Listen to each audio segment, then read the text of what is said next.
For more than 75 years, NASCAR has been a sport built on patterns. Legends rise, dynasties form, records fall slowly, piece by piece. Fans think they've seen everything, but every once in a while, the sport does something that makes everyone stop. Because what just happened at the start of this NASCAR season wasn't supposed to be possible. Not in this era, not with this car, not against this level of competition. Thousands of races have been run in the NASCAR Cup Series. Hundreds of drivers have climbed into those cars. Legends like Dale Earnhardt, Jeff Gordon, and Jimmy Johnson all built careers on dominance. They won championships, they rewrote record books, but even they never did this. In the entire history of the Cup Series, not a single driver had ever won the first 3 races of a season. Not once, until now.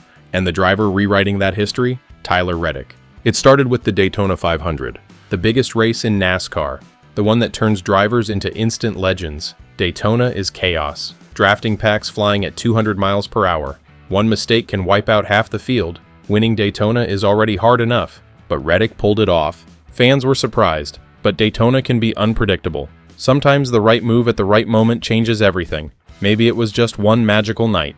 Then came Atlanta Motor Speedway, another high-speed track, newly reconfigured, high banks, tight packs, and almost the same kind of drafting madness you see at Daytona. And somehow, Reddick did it again. 2 races, 2 wins. Now people started paying attention, because suddenly, this wasn't luck anymore. Then, NASCAR rolled into Austin, Texas, Circuit of the Americas, a massive 20-turn road course that requires a completely different skill set. Braking zones, technical corners, elevation changes. It's nothing like the first 2 tracks, but when the checkered flag waved, Tyler Reddick was there again. 3 races, 3 wins, 3 completely different tracks, and just like that, NASCAR history had been rewritten. Not once in more than 7 decades had a driver opened a season with 3 straight victories. In a sport with thousands of races and generations of superstars, nobody had ever done it until this moment. And what makes it even crazier is the era this is happening in. NASCAR today is supposed to be the age of parity. The next-gen car was designed to level the playing field. Spec parts, equal equipment. The idea was simple: make it harder for the richest teams to dominate and give more drivers a chance to win. Just a few seasons ago, the Cup Series had 19 different race winners in a single year. 19. That's almost half the field. In a system like that, winning 3 races in a row isn't just rare, it's almost impossible. Yet Reddick is doing it anyway. And he isn't doing it in one of the sport's traditional powerhouse cars either. He's not driving for Hendrick Motorsports. He's not behind the wheel for Team Penske. He's not racing for Joe Gibbs Racing. Those 3 organizations have controlled huge portions of NASCAR's modern success, massive budgets, decades of experience, the deepest talent pipelines in the sport. Tyler Reddick drives for 23 Wounds Racing, a team that didn't even exist 5 years ago. Founded by NBA legend Michael Jordan and NASCAR veteran Denny Hamlin, 23-1 was originally seen as an ambitious newcomer. Yes, they had Toyota support, but in NASCAR's power structure, they were still chasing the giants.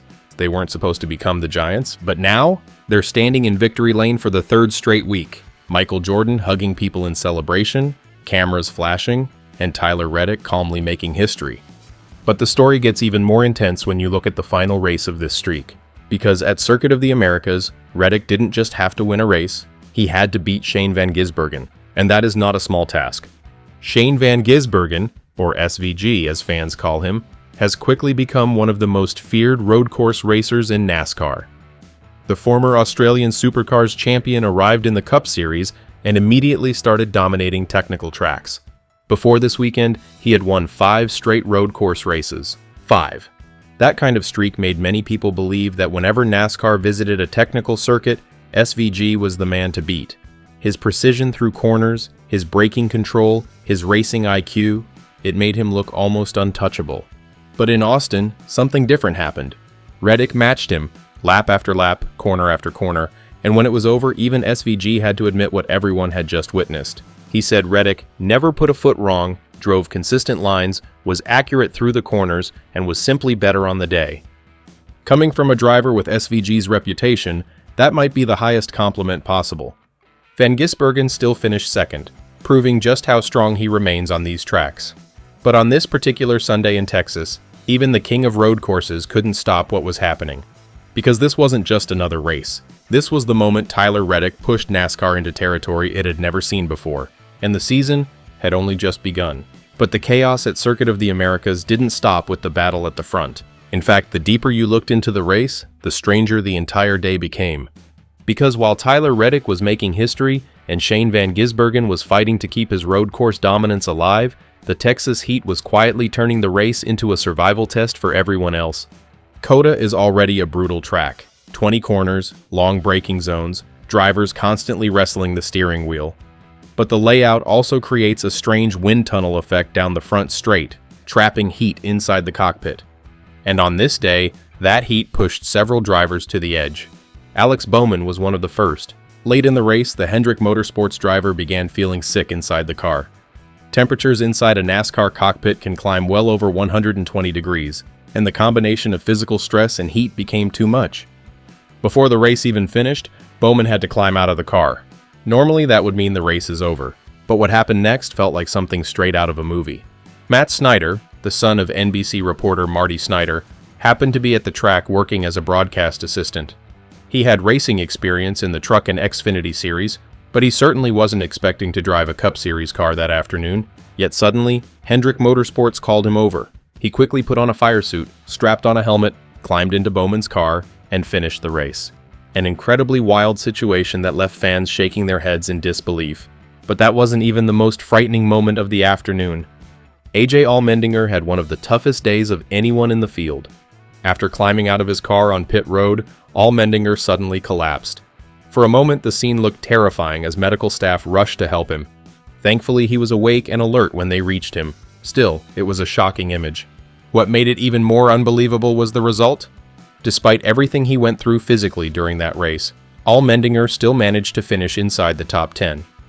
After 3 races, he sat 9th in the overall standings. That's remarkable, especially when you consider the situation his team is dealing with. Cowlick Racing doesn't receive manufacturer support from Chevrolet the way some bigger teams do.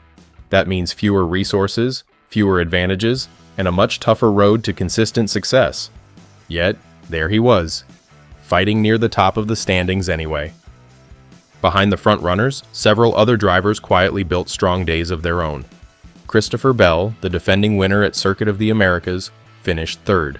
A late caution gave Bell the chance to take fresh tires, and when the race restarted, he carved his way through traffic to secure valuable points. Ty Gibbs crossed the line in 4th. That finish mattered more than it might seem. Earlier in the week, Gibbs had been surrounded by off-track drama due to the Joe Gibbs Racing lawsuit situation making waves throughout the garage.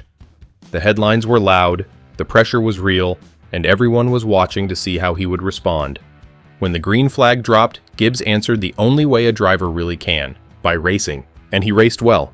But perhaps the most fascinating performance of the day belonged to a driver who didn't even finish near the front, 19-year-old Connor Zilisch. For much of the race, Zilisch looked like one of the fastest drivers on the entire track. After being spun by Daniel Suarez on a restart, he found himself deep in the field. Most young drivers would struggle to recover from that. Zilisch did the opposite. Lap after lap, he charged forward, posting some of the fastest times anyone was running during the second half of the race. At one point, he had climbed all the way back into the top 5. It was the kind of performance that makes veterans in the garage start paying attention. Unfortunately, a late incident collected him before the finish. When the race ended, Zilisch crossed the line in 14th place. A result that didn't even come close to showing how impressive his drive had actually been. And while all of this drama unfolded on track, something else important was happening off it. Circuit of the Americas just recorded its biggest NASCAR Cup Series crowd in the history of the event. 6 years into hosting NASCAR races, attendance is actually growing. That's not something every track on the schedule can say. But COTA is different. Events like the Chicago Street Race or the LA Coliseum were designed as spectacle races, ways to introduce NASCAR to casual sports fans who might not normally watch stock car racing. Austin works in another way. The people who show up at Circuit of the Americas already love racing. Formula One has been racing there for more than a decade. The fans understand what they're watching. They know how to read a corner. They understand what real speed looks like. So when NASCAR shows up and puts on a great race at the same track, something interesting happens. Those fans don't just watch, they convert. And that's why the COTA race has quietly become one of NASCAR's most successful modern events. The crowd is young by NASCAR standards, the city is growing, and year after year the racing has delivered. But even with everything that happened in Austin, the heat, the chaos, the surprises, The story everyone will remember is still the same. 3 races, 3 wins, a record that stood untouched for more than 75 years, finally broken. Tyler Reddick has opened the season in a way no driver ever has before, and somewhere in the garage, every other driver is asking the same question now.